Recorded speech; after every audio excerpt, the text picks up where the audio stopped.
Hello, I am Karen Goldberg. I taught the Adult Acting Foundations course at the Alliance for the Arts this past fall.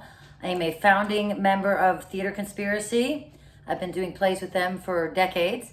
I used to teach drama at Canterbury School and also at Cypress Lake Center for the Arts. And my improv troupe was selected for Fringe Festival, which is supposed to be going on next week, and will be rescheduled for a later date. So I was excited to be getting back into doing a little improv of my own. And I thought you might be able to find a way to do some improv in your own house. It's really pretty fun and simple to do as well. So we'll get started. You need, especially with novices who don't have a lot of ideas that just pop up, it's nice to have a list of characters and locations.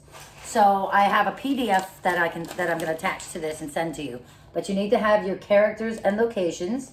And I just put them in a bag, little brown paper bags, and mark them, characters and locations. So just write down a list of occupations. You could put plumber, a school cafeteria worker. You could put, a doctor, a moon landing participant. Just write them all down, cut out the little slips of paper, and put them in their own bags. And so then you have a start. It's sort of a seed for your improv. Next, you want to get a prop box together, okay? I have a bunch of stuff just in the house, leis, umbrellas. We have superhero materials, buckets, anything that somebody can grab quickly and make it to help make a character. Not every scene needs to have a prop, but it does help a lot of people, especially the young ones, come up with ideas of who to be and how to play. So make sure you have a prop box. Okay, next, I have rules. I have rules that you have to follow. Okay, this makes it simple for everyone if we all follow the rules. All right, always say yes. Rule number 1, if you say no, the scene goes nowhere. So when someone says, hey, can I go with you on a sled ride? You say, yes, let's. So you always say yes. It helps the scenes to move along. Also, number 2, nobody wants trouble. Keep the material appropriate. You know what you can get away with and what you can't. All right? Rule number 3, always face your audience. If you're talking to somebody and they just get your back, they're not able to hear you or see you. So make sure your feet are facing your audience, wherever that may be. If it's a camera, if it's for grandma across town, or if it's just for your family that's in your house that's watching. All right? Rule number 4, speak clearly, slowly, and loudly. It gets sometimes, especially if there's more than one person, 2 people in a scene, everyone starts talking over each other. Make sure you're heard. Make sure you use good diction and nice, clear language so that everybody hears what you say. If you are stumped and you don't have a good idea, grab a new one. It takes a lot of the pressure off if you could just reach in the bag and grab a new idea if nothing comes to mind when you pull out astronaut. So, and number 6, have fun, okay? Make sure you have fun because that's what this is supposed to be doing anyway. All right, improv number 1. I'm going to recruit a couple of my children to try to help me with this. This is called the mug. This is one of the simplest improvs because all you do is grab a character or a location out of a bag, and then you just walk up to the mug, and I have it set on a chair over there, but you could just put it on a little table, have it on the floor if you want.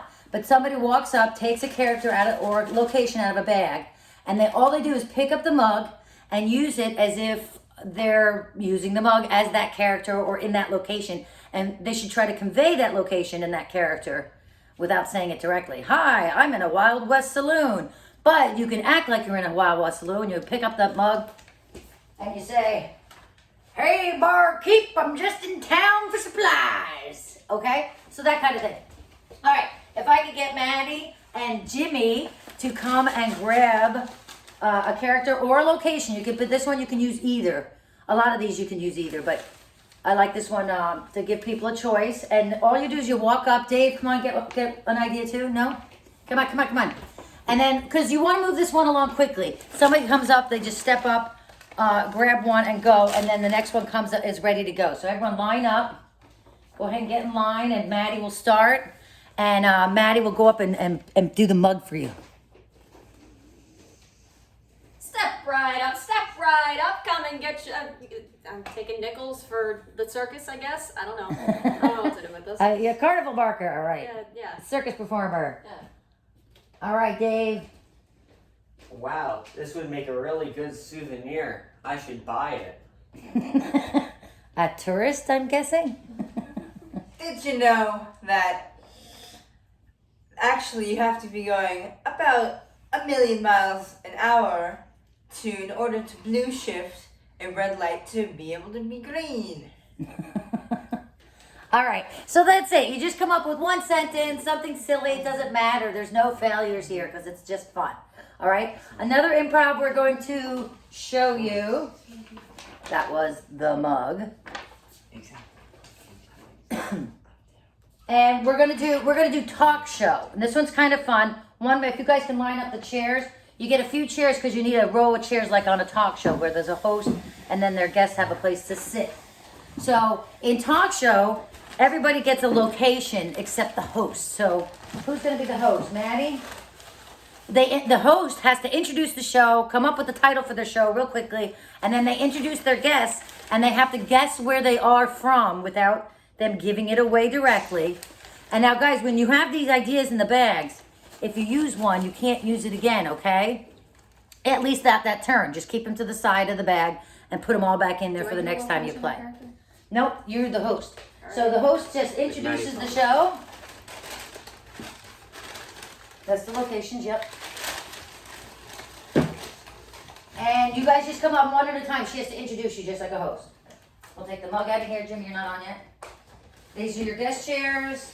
Your host, sometimes you can give them a little desk or a table if you want. Go ahead, Maddie. Introduce your show. Welcome to the early show with your host, Maddie.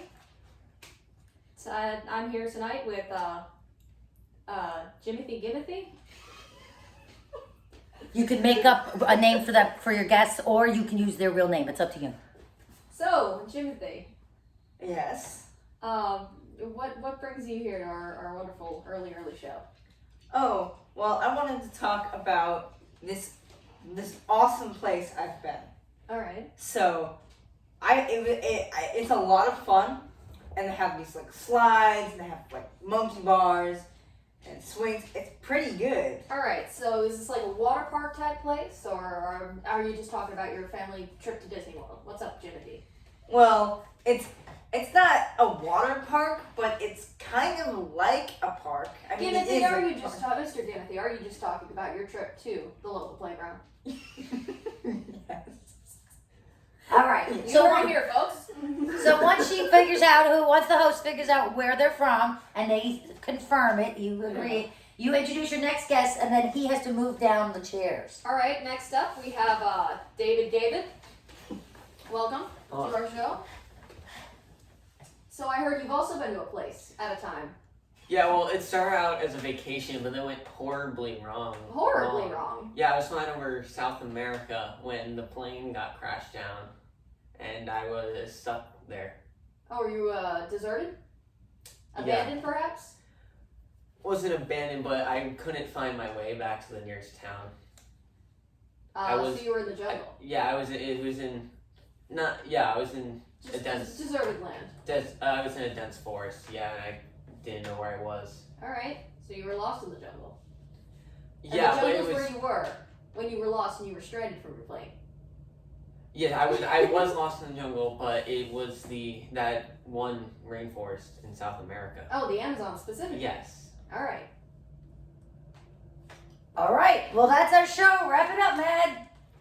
Thank you for coming to the early show. Thanks for tuning in. Come in next time for more people who have been to places at times. All right. So that's basically the gist of it. That's the talk show. It helps if you have even a few more bodies and the guests can start to talk amongst themselves. Sometimes you can make that baby go as long as you want. That's a fun one to play. All right. There's a couple more improvs. We're not going to go ahead and do samples of them. One's called What's That? And you basically just lay household items on the ground, like a broom or a mop. It could be a garbage pail, a bowl. And you have to go up to it, the object, just like we did the mug, but you have to act like it's something that it's not. So if it's, say it's a broom and you pick it up and you use it as a cane, and you just have to use that item. You can speak or not speak, you can mime it, but you would use that item as something else. So they say it's an umbrella, but you use it as a baseball bat. So, and you can, if somebody has more than one idea, if other people have ideas for that same object, they could just go up and take the object from them and go, that's not a baseball bat. That's my rifle, my Rocket Rider rifle that I wanted for Christmas. So you can add on to others' improvs in what's that. And basically it's just anything on the ground, or you can put on a table. And there's one more, and these are all going to be sent in a PDF with explanations of how these are played a little more in depth than what I'm doing here. And the last one is called Party Quirks. And this one's kind of fun. Again, you have a host, but it's the host of a party. So you invite your friends over, they come over and hang out at your party, and you have to guess their occupation or their character, whoever they are. So they come into your party, you welcome them, hey, you want a drink, come on over. And then again, they drop hints. A lot of this is about discovery. So you want to pretend that you were in the Amazon without saying, I'm in the Amazon. So he would win a plane, South America. We sort of got clues that helped us to discover, that helped Maddie to discover where he was from without just saying them out loud. So Party Quirks is a fun one. If you can't guess what they are right away, just like on the show, it's okay. People can just come back up to the door. Someone else shows up at the party, and the other person, you didn't guess who they were yet, they're walking around mingling at the party. They can talk to other guests if you have more than 2 or 3 people playing. And I guess that's it. I went over the rules. I'll send you a PDF if you want it of all the locations and characters that I have collected over the years. As a drama teacher, I would make my students always write up new ideas for me and kept adding them to the pot. So I have a bunch of fun ideas. If they're a little wacky, just leave them off the list or make your own. Sometimes the smallest kids, 3 and 4-year-olds, they want very simple things. It just says a school, open a door. So there's other improvs that I'm going to be bringing to you in future weeks. But for now, I thought this was a fun way for you to get started and to improvise your way out of the craziness of being locked at home. All right. Thanks so much. And thank you, Alliance for the Arts, for letting me share my improv knowledge with my fans. Bye.